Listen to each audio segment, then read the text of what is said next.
Just got your first drone and have no idea where to start? Most people just power it on and hope for the best. But that's the fastest way to end up in a drone crash compilation. Or worse, break the law. I've been flying drones for years, and in this video, I'll show you exactly how a drone works, how to fly it safely, and what you need to know before you take off. I'll keep it beginner friendly.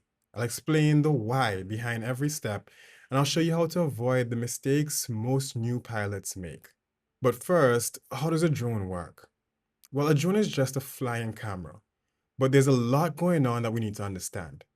Let me show you the basics you need to know. This is the drone I'll use throughout this series, the DJI Mini 3 Pro. I named him Timmy, but the things I cover here apply to almost any drone. Do you already have a drone or are you still shopping around? Let me know what model you're looking at in the comments. Let's do a quick drone tour. First, we have the obstacle sensors. Now, some cheaper drones won't have these, while some pricier ones may have even more. They help your drone detect obstacles. And depending on your model, it might stop your drone from hitting something, or more advanced models can even help your drone navigate around objects. Next is the camera and the sensor. Now, this drone comes with a 1/1.3 inch sensor and it shoots in 4K video. Bigger sensors capture more light, and that usually means better image quality, especially in low light. It also means bigger drones. This beast is a DJI Inspire 3. It has a full frame sensor and costs around $18,000. Sounds like a helicopter. By comparison, little Timmy here, he costs about $1,000 and he can fit in the pocket. Here's the difference in sensor size between the DJI Mini 3 Pro and the Inspire 3. But honestly, don't stress about your gear.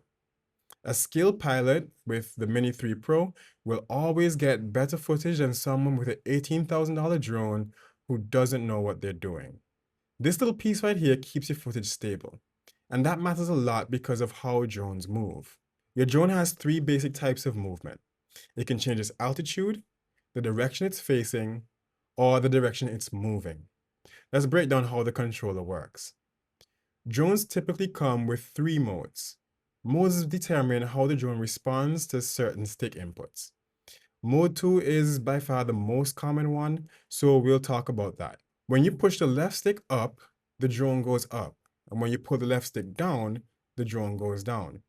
The left stick can also turn the drone. This is called yaw, where it changes the direction the drone is facing, either turning it to the left or to the right.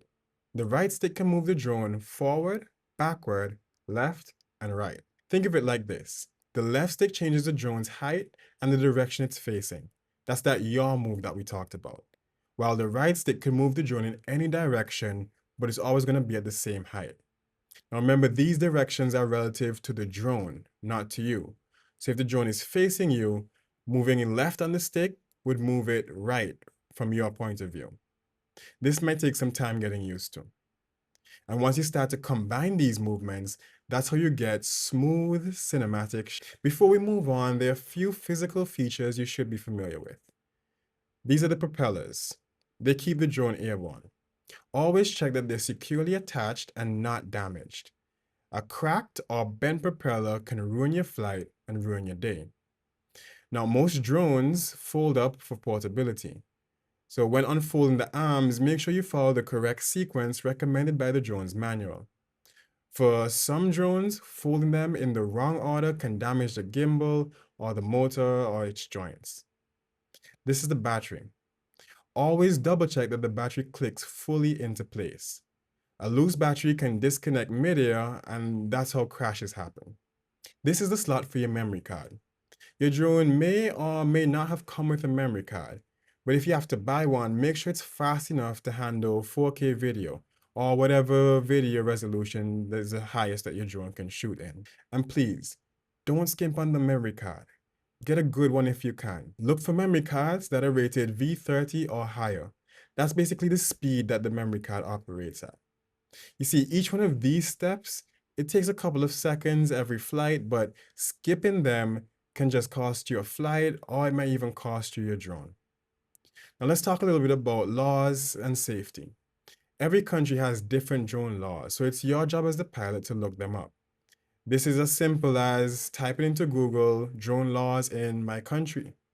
You could also check the DJI Fly app if you fly with DJI, and that will show you the no-fly zones, which are typically around government buildings or near airports.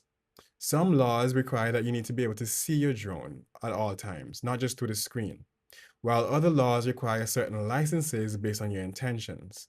For example, in the US, there's something called Part 107, where you need to have a certain license if you're going to use for your drone to make money. Heavier drones may come with more restrictions too. Over 250 grams is normally the tipping point for when more rules and regulations come in.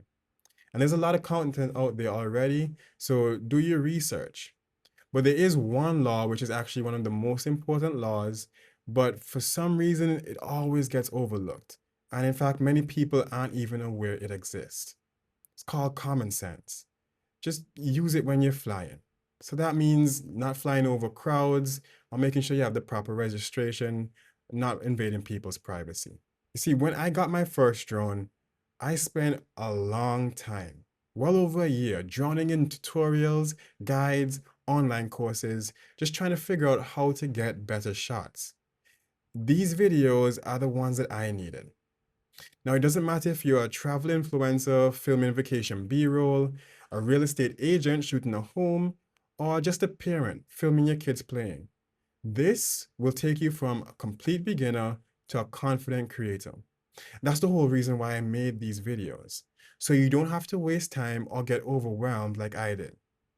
And also, for some reason, when people hear drones and videography, they kind of get intimidated. And I'm here to tell you, you don't need to be a tech expert or visual artist to do this. You just need a system. If you follow these steps, you'll end up with something you're actually proud of. That's my promise to you. If you stick with me, by the end of this, you'll have footage that makes someone say, oh, wait, this is actually pretty good. But you have to do the work. Watching isn't going to be enough. That's why at the end of each video, I'll give you a simple task. If you do it, you'll make real progress. Find an accountability partner in the comments. That's someone that's starting around the same time as you, that both of you can encourage each other to make progress. But some of you may have already flown your drone. Maybe you've even tried to make a video, but you didn't like the result. I've been there. You're not alone. But the pros know how to avoid that. Now, if you want to steal their strategy, this is your first assignment. Watch the next video, and I'll show you exactly how to do that.